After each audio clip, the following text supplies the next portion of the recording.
오늘 함께 볼 말씀은 베드로전서 3장 13절에서 17절까지의 말씀입니다.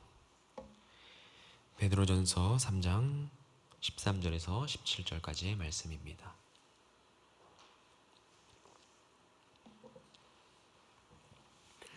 함께 합독하도록 하겠습니다.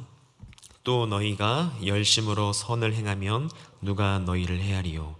그러나 의를 위하여 고난을 받으면 복 있는 자니 그들이 두려워하는 것을 두려워하지 말며 근심하지 말고 너희 마음에 그리스도를 주로 삼아 거룩하게 하고 너희 속에 있는 소망에 관한 이유를 묻는 자에게는 대답할 것을 항상 준비하되 온유와 두려움으로 하고 선한 양심을 가지라. 이는 그리스도 안에 있는 너희의 선행을 욕하는 자들로 그 비방하는 일에 부끄러움을 당하게 하려 함이라. 선을 행함으로 고난받는 것이 하나님의 뜻일진데 악을 행함으로 고난받는 것보다 나으니라. 아멘. 교회가 존재하는 이유가 있습니다. 교회가 왜 존재할까요? 교회가 존재하는 이유는 다름 아닌 바로 선교입니다. 그런 의미에서 선교를 열심히 하는 교회, 또 선교에 헌신하는 교회라는 표현은 적절하지가 않죠. 왜냐하면 교회가 세워진 것 자체만으로 그것이 선교이기 때문에 그렇습니다. 하나님께서 세상 가운데 교회를 세우신 것 그 자체가 곧 하나님께서 이 세상을 향한 하나님의 선교를 시작하신 것이기 때문에 그렇습니다. 만약 어떤 교회가 저희는 아직 선교를 할 형편이나 준비가 되어 있지 않습니다 라고 한다면 그것은 그 공동체가 교회이길 포기한 것입니다. 그리고 스스로 우리는 교회가 아닙니다 라고 이렇게 말하는 것이 되는 거예요. 제가 이야기하는 것 중에 오해하지 말아야 될 것은 선교란 해외로 나가서 전도하는 것만을 말하는 것이 아닙니다. 하나님 나라 백성으로 부름받은 우리가 세상 한복판으로 보냄받은 것 자체를 말하는 것입니다. 그래서 선교의 대상이 세상이라는 것이죠. 우리가 마주하고 매일매일 가는 그 세상을 말하는 겁니다. 그래서 교회는 이 땅을 살아가면서 세상과 어떻게 살아야 하는지, 세상 한복판에서 어떻게 살아내야 하는지, 이것이 우리의 고민이 되어야 하는 것이고 또 이 세상에 어떻게 존재해야 하는지가 중요한 이유가 되는 것입니다. 비단 이 고민은 오늘날을 살아가고 있는 우리만의 고민은 아닙니다. 바로 초대교회를 살아갔던 그 성도들에게도 이 똑같은 고민이 있었습니다. 초대교회는요, 그들이 상대해야 될 대상이 두 집단이었습니다. 바로 유대인이고 그리고 또 하나는 바로 로마라고 하는 세상이었습니다.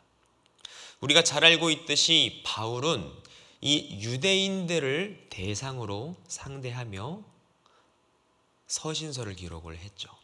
그리고 이 세상을 맞닥뜨린 성도, 로마라고 하는 이 세상을 어떻게 살아내야 하는지에 대해서 성경을 기록한 사도들이 바로 그들이 쓴 서신을 공동서신이라고 이렇게 이야기를 합니다. 야고보서, 베드로전서, 요한 1, 2, 3서, 유다서 등을 이야기를 하는 것이죠. 그래서 오늘날을 살아가는 우리에게 저는 개인적으로 이 공동서신이 굉장히 적실하다라고 생각을 합니다. 교회가 이 세상, 하나님께서 존재 목적으로 우리를 이 땅 가운데 보내시고 선교라고 하는 이 사명을 받은 우리가 어떻게 세상을 대해야 하며 세상 가운데 어떻게 살아야 하는지를 이 공동서신에서 굉장히 세세하게 다루고 있기 때문에 그렇습니다. 특별히 오늘 본문의 배경은 이 주변 사회가 교회를 향해 악을 행하는 자들이라고 비난하는 이런 상황이었습니다. 그것이 오해에서 비롯되었든 또한 교회가 미숙해서 그랬든 간에 적대적인 상황임에는 틀림이 없는 것입니다. 이런 상황에서 초대교회 성도들의 마음은 어땠을까요? 상심이 크고 아마도 동요가 되었을 것 같습니다. 그런데 베드로는 여기에서 그럼에도 불구하고 교회는 세상을 향하여 하나님 앞에서 제사장 나라로 부르심을 받았다라고 이렇게 이야기를 합니다. 그리고 그 제사장 공동체로서 어떻게 살아야 하는지 그 길을 제시하고 있어요. 그것은 교회를 향한 악을 악으로 갚는 것이 아니라 전혀 다른 방식으로 극복하는 길을 제시를 하는 거예요. 그 길은 바로 선한 일입니다. 베드로가 제시하는 그 길이 바로 선한 일이에요. 우리가 같이 읽었던 말씀 13절을 보면 이렇게 이야기하고 있습니다. 또 너희가 열심으로 선을 행하면 누가 너희를 헤아리요. 우리는요, 한 대 맞으면 그 이상으로 갚아주고 싶은 마음이 있습니다. 한 대 맞는 것을 한 대로 갚아주는 것은 성에 안 차요. 그 갑절로 갚아줘야 다시는 나를 안 건들거든요. 내가 어떤 사람인지를 보여주고 싶은 마음이 있어요. 그래서 우리를 해한 사람을 그냥 못 지나가죠. 교회는 이러한 점에 있어서 교회를 비난하고 대적하는 세력에 대해 우리가 가진 힘, 또 정치적이고 사회적인 힘으로 응징하고 또 눌러보고 싶은 유혹을 받습니다. 종교를 세력화하여서 그들의 입을 힘으로 틀어 막고 싶은 유혹이 우리 안에 찾아오는 거죠. 하지만 악을 악으로 갚는 것은 더 큰 악을 불러올 뿐입니다. 복수는 복수를 낳고 악은 악을 만드는 그런 연속된 일만 반복될 뿐이죠. 아무것도 나아지지가 않습니다. 여기에 베드로는 그에 대한 해답으로 다음과 같이 선포를 하는 거예요. 뭐라고 이야기를 하냐면 바로 선한 양심을 가지라 라고 이렇게 이야기를 합니다. 선한 양심을 가지라는 겁니다. 이것은 그리스도 안에 있는 우리의 선행이 거기에서부터 나오기 때문에 그렇습니다. 선한 양심에서부터 선한 행실이 나오죠. 그래서 베드로는 먼저 선한 양심을 가지라 라고 이렇게 이야기를 하는 겁니다. 본래 양심이라고 하는 것은 선과 악에 대하여서 우리가 함께 알고 있는 그 의식, 그 마음을 이야기를 합니다. 그래서 이 양심은 보편적으로 세상 사람들 속에도 남아있는 선을 의식하는 마음이에요. 그래서 온 인류가 하나님의 형상으로 지음받았기 때문에 그렇습니다. 이 양심이라고 하는 것은 우리에게만 있는 것이 아니라 세상 사람들에게도 보편적으로 있는 것이죠. 비록 파괴되었지만 여전히 세상 사람들 안에 양심이 남아있기 때문에 베드로는 세상 속에서 그들과 양심, 곧 선한 양심으로 합당한 행실을 가져서 세상을 대하라는 이야기를 하는 겁니다. 베드로가 세상을 대하는 방식, 세상을 어떻게 대해야 하냐면 선한 양심으로 대하라는 것입니다. 그런데 이 양심은 단순한 옳고 그름에 대한 판단을 하는 정도가 아니에요. 베드로는 더 나아가서 그리스도의 부활의 능력으로 중생한 교회가 그 양심에서 새롭게 하심을 입었음을 전제하고 있습니다. 그래서 그냥 양심이 아니라 선한 양심입니다. 세상 사람들이 보통 상식이라고 생각하는 정도의 양심이 아닌 그것을 뛰어넘어서는 중생한 심령에 새롭게 된 양심, 곧 성도가 하나님과 함께 새롭게 알게 된 지극한 선을 아는 마음인 것입니다. 그래서 이 양심은 복음을 만난 사람만이 가질 수 있습니다. 죄인인 나를 위해 죽으신 그 십자가의 길을 가신 예수 그리스도를 경험한 사람만이 소유할 수 있는 양심입니다. 그래서 세상은 결코 이 양심을 소유할 수도 없고요, 상상할 수도 없습니다. 왜냐하면 그 양심 안에는 선을 판단하는 기준이 바로 예수님이 행하신 길이기 때문에 그렇습니다. 그래서 악을 악으로 갚지 않는 길, 그래서 자신을 십자가에 못 박은 자들을 향해 12군단도 더 되는 천사들을 동원하여서 무너뜨릴 수 있지만 힘으로 제압하지 않는 길을 주님이 가셨어요. 순한 양이 되셔서 그 악 앞에 연약함으로, 그래서 찌르면 찔리고 모욕을 하면 모욕을 당하는 길을 가셨습니다. 때리면 맞으셨어요. 고통을 가하면 고통을 당하셨습니다. 그래서 이 길은 죄인들을 사랑하는 길이며 그들을 긍휼히 여기는 길인 것입니다. 악을 선으로 갚는 길, 죄를 국률로 덮는 길, 그래서 증오를 사랑으로 감싸는 길을 가신 것입니다. 그래서 복음으로 새롭게 된 심령의 성령이 주시는 선물은 바로 이 마음이에요. 새 마음, 새 양심. 그래서 예수께서 그 심령에 이 세상 어디에도 없는, 감히 흉내낼 수도 없는 십자가의 길이라는 선을 우리 양심의 기준으로 삼도록 그 마음을 주신 겁니다. 우리 어떻게 양심도 없냐라는 이야기를 하죠. 그래서 양심은 사실 보편적으로 모든 사람들이 다 갖고 있는 선과 악을 결정하는 기준점이 됩니다. 나라와 사람에 따라서, 문화에 따라서 다를 수 있지만 우리가 보편적으로 소유하고 있는 선에 대한 기준이 있어요. 그런데 예수님께서 우리에게 복음을 허락하시고 새 백성, 새 피조물로 만드실 때 우리의 전 존재를 다 바꾸시는데, 그렇게 일하시는 와중에 하시는 사역 중에 한 가지가 뭐냐면 우리의 양심을 아예 뒤집어 엎으시고 바꾸시는 것입니다. 양심의 기준, 우리 양심에 작동하는 그 선이라는 기준을 예수님께서 확 올려버리시는 거예요. 단순히 이 세상에서 우리가 상식선에서 통용할 수 있는 정도의 선이 아니라 악인을 악으로 갚지 않고 사랑으로 선대하는 말도 안 되는 바보 같은 미련한 죽음으로 가는 그 길, 그러면서 이루신 구원, 그 선, 거기까지 이르는 그 선이 기준이 된 양심을 우리 안에 주신 겁니다.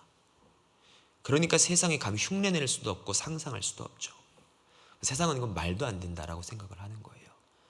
그게 어떻게 사람입니까? 바보죠. 미련한 거죠.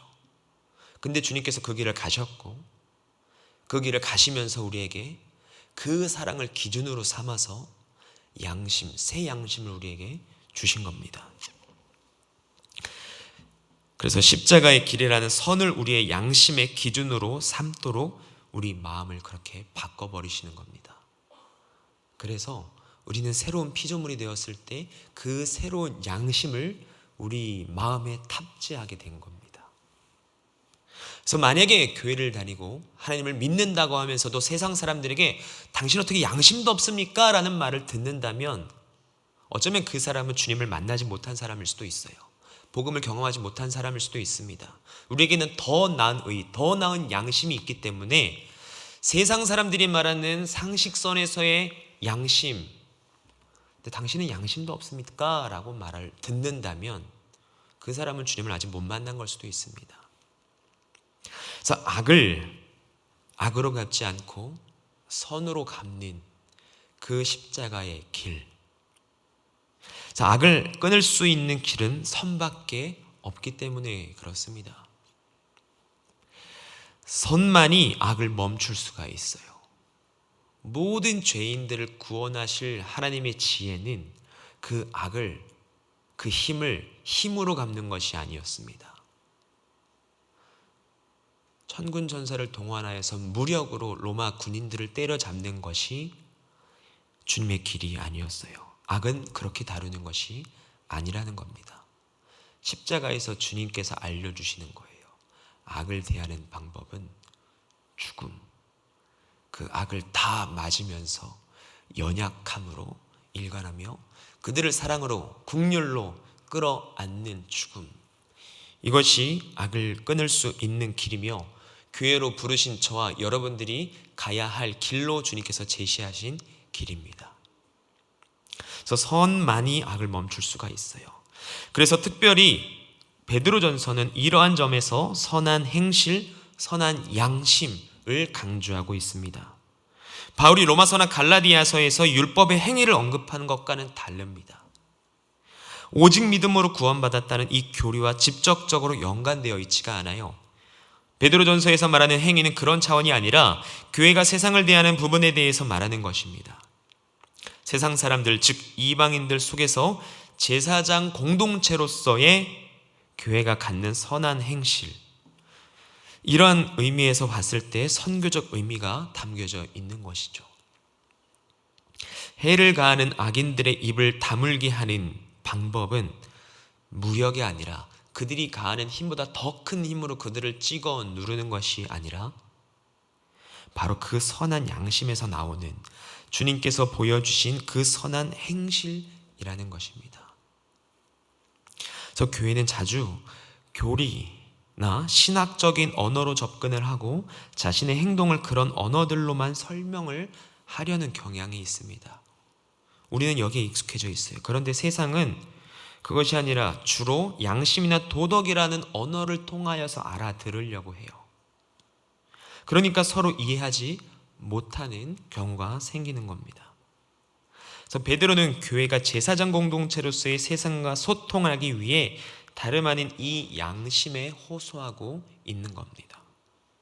세상을 품고 끌어안을 수 있는 길, 그들을 하나님께로 인도하는 길은 교리적으로 탄탄한 대단한 설교가 아니고요, 그들이 혹할 만한 선물도 아닙니다. 바로 선한 양심에서 비롯되는 그 선한 행실이라고 하는 것입니다.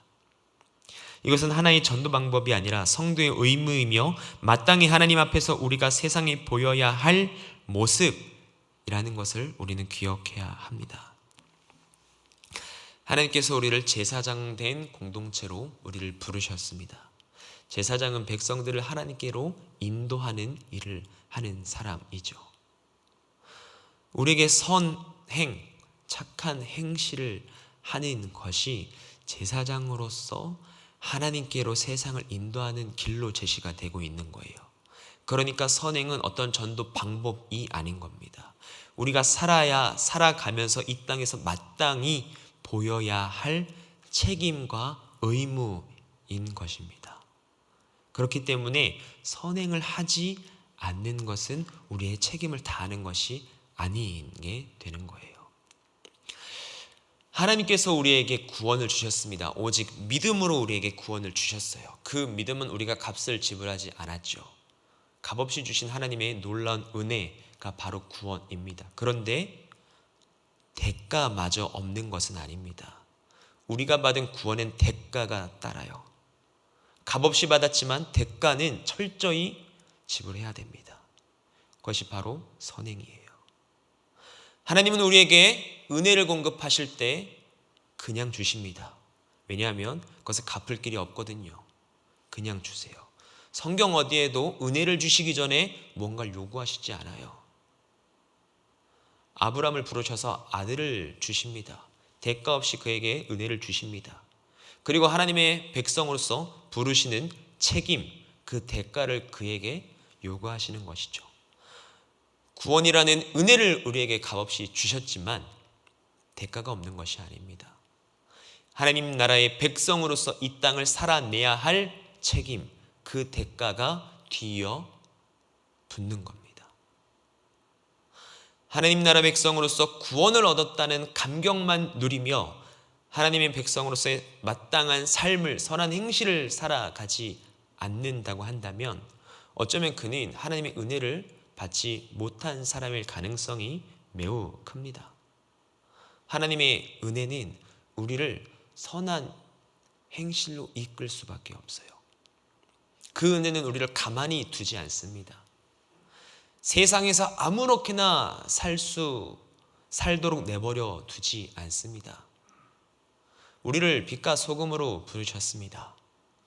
그런데 소금이 소금통 안에서 자기들끼리 내가 굵은 소금이다, 나는 핑크빛 나는 소금이다 라고 하면서 그 소금통 안에만 있는 것은 제 역할을 모르는 거죠. 뿌려줘야 하는 것입니다.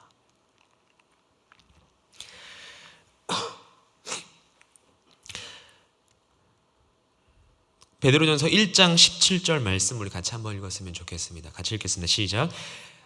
행함으로 고난받는 것이 하나님의 뜻일진데 악을 행함으로 고난받는 것보다 나으니라. 네. 그러면서 또 말씀합니다. 외모로 보시지 않고 각 사람의 행위대로 심판하시는 이를 너희가 아버지라 부른즉 너희가 나그네로 있을 때를 두려움으로 지내라. 하나님께서 사람의 행위대로 심판하신다는 것을 우리에게 말씀을 하십니다. 교회가 세상 사람들 가운데서 어떻게 행해야 하는지 그 행함에 대해 강조하고 있는 건데요. 세상 속에서 하나님 나라의 제사장 공동체인 교회가 어떻게 행실을 선하게 가져 저들로 악행한다고 비방하는 이방인들로 하여금 교회의 선한 일을 보고 하나님께 영광을 돌리게 해야 하는지를 역설하고 있는 것입니다. 그래서 베드로전서에서 이야기하고 있는 선한 행실이라고 하는 것은 우리가 교회에서 공예배를 잘 드리고 찬양과 기도를 열심히 하라는 말이 아닙니다.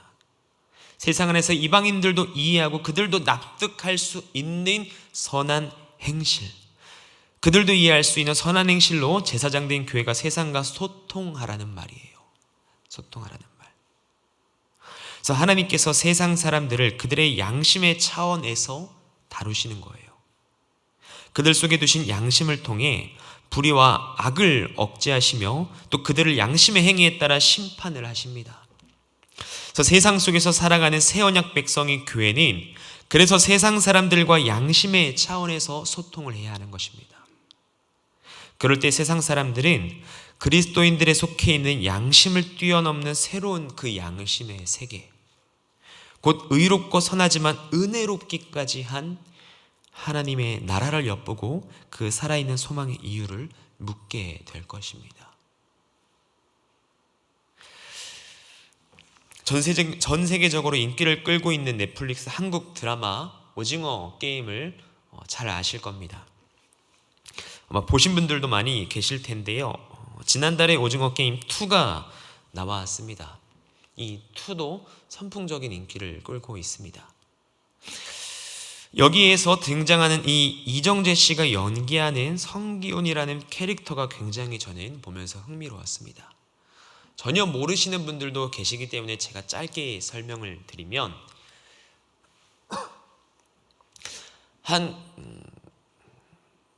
전혀 밝혀지지 않는 어떤 한 집단이 삶의 끝자락에서 절망 가운데 있는 사람들에게 거액의 돈을 준다고 그들을 유혹하며 어떤 한 게임에 참가할 것을 권합니다. 그렇게 해서 456명의 사람들, 빚더미에 앉아서 삶의 소망이 없고 그래서 이 상금이 없이는 살아갈 수 없고 그래서 이 상금을 얻어서 새 출발의 인생을 살고자 하는 사람들을 모아놓고 게임을 진행을 하는데요. 근데 이 게임은 서바이벌 게임이고 살아남은 자 한 사람만이 그 큰 금액 456억을 획득하는 게임입니다.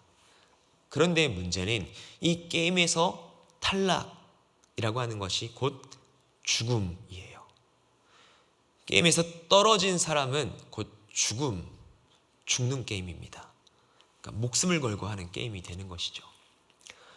이정재 씨가 연기하고 있는 이 성기훈이라고 하는 캐릭터는요, 오징어 게임 첫 번째 편에서 그 게임의 우승자가 돼서 456억을 벌게 됩니다. 그런데 이 성기훈이라고 하는 캐릭터는요, 이 456억을 받았는데 기쁘지가 않아요. 왜냐하면 455명이 죽었기 때문에 그렇습니다. 그래서 그는 이 게임을 계속하고 있는 그 이름 모를 집단을 찾아 헤맵니다. 누군가 그 게임에 참가해서 생명의 위협에도 불구하고 그 게임을 할 수밖에 없도록 만드는 이 집단의 그 살인적인 게임을 멈추게 하기 위하여서 찾아 나섭니다. 그리고 그 두 번째 게임에 뛰어들어요. 이 세상의 가치로 생각을 한다고 하면 이 성기훈이라는 사람의 행동은 상식 밖의 행동입니다. 납득하기 어려워요. 왜요? 456억으로 호의호식하면서 잘 살 수 있거든요. 새 출발할 수 있거든요. 그런데 다른 사람들이 목숨을 잃게 되고 그 죽음을 담보로 하는 게임이 비인간적이며 비윤리적인 것이기 때문에 그는 자신의 목숨을 담보로 얼마든지 새 출발할 수 있지만 이 두 번째 게임을 시작하는 그 집단을 찾아 나서며 자기가 번 돈을 다 씁니다. 그 게임을 하는 집단을 찾아 나서기 위하여서 사람을 고용하면서 그 돈을 막 써요. 그리고 마침내 찾아내고 그 게임에 뛰어듭니다. 그리고 사람들을 말리죠. 근데 사람들이 이해를 못해요. 왜 그러냐면 자신의 상식으로는 그 큰 돈을 번 사람이 도대체 여기 와서 왜 그 죽음의 위협에 있는 게임에 또 뛰어드냐는 거예요. 말이 안 되는 거거든요. 그냥 잘 먹고 잘 살면 되지 왜 저 사람이 또 와서 여기에서 이 난리를 치는 거야. 그래서 그 사람 안 믿어요. 그리고 인정하지 않고 비난을 합니다. 저 사람 지금 거짓말로 선동하고 있네. 자기가 그 돈 다 먹으려고 지금 우리를 선동하는 거야. 거짓말쟁이야 라고 하면서 사람들의 손가락질을 받습니다. 그런데도 불구하고 이 주인공은 아랑곳하지 않고 끊임없이 사람들에게 여기서 나가야 합니다를 외칩니다. 이렇게 하다가 다 죽습니다 라고 외쳐요. 그리고 이 반인륜적인 집단의 그 게임을 끝내고자 목숨을 던집니다. 저는 이 캐릭터가 열변을 토하면서 사람들을 살리고자 했던 이 모습에서 그를 이렇게 만드는 것은 도대체 무엇일까라는 생각을 하며 굉장히 흥미롭게 봤습니다. 상식 바뀌죠. 허구로 가상에서의 드라마이기 때문에 가능한 것이죠. 그런데 오늘을 살아가고 있는 저와 여러분들의 모습이 바로 이런 상식 밖의 일을 해야 되는 책임이 저 여러분들에게 있는 줄 믿습니다. 선한 양심으로 세상 사람들은 납득할 수 없는, 그래서 믿기 힘들지만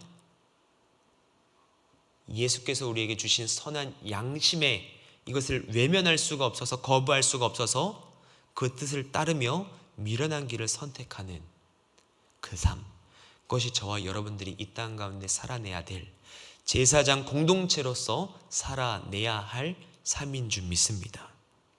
주변에 악독한 사장이나 동료 혹은 믿지 않는 가족 등 우리를 힘들게 하는 사람들이 있습니까? 주님께서 나 같은 죄인마저 용서하시고 지금까지 참아주고 계시는데 우리가 어찌 그 다른 누군가에게 악을 악으로 갚으며 성을 낼 수가 있겠습니까? 본문 15절을 보면 이런 사람들에게 온유하게 대하고 하나님께는 두려움으로 하라고 그렇게 권면을 합니다. 악을 악으로 대하는 것이 당연하고 하나님 어떻게 악을 선으로 대할 수 있겠습니까? 라고 하나님께 질문하는 우리에게 말씀을 하는 거예요. 온유함으로 대하라. 그래 하나님을 두려워하라 라고 이렇게 이야기를 하는 거죠. 여기서 말하는 온유함이란 죄인들에 대하여 오래 참는 것을 뜻합니다.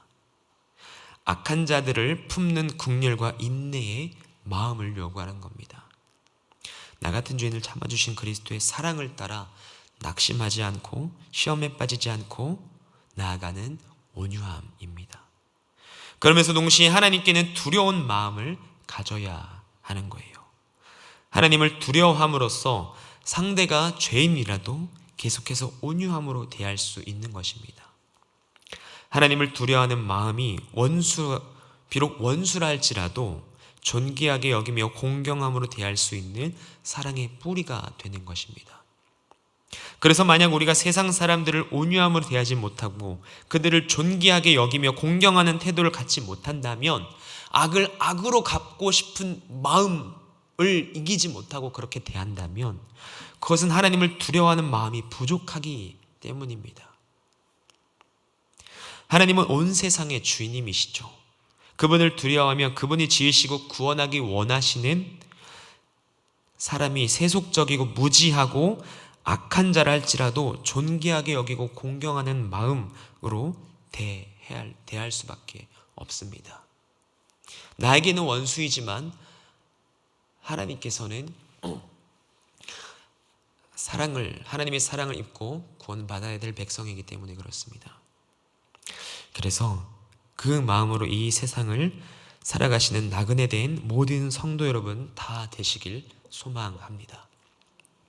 그래서 우리가 이 마음을 기억하면서 하나님께 함께 고백하며 찬양으로 나아갔으면 좋겠어요.